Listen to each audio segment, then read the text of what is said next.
బాగున్నారా? నేను ఇప్పుడు మీకు షర్బత్ చూపిస్తాను. రూహ్ అఫ్జా ఇది.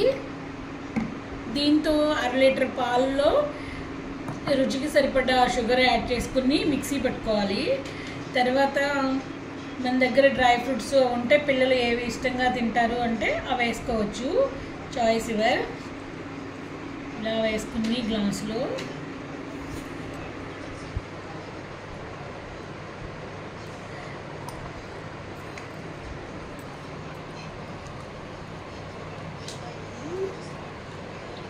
షర్బత్ రెడీ.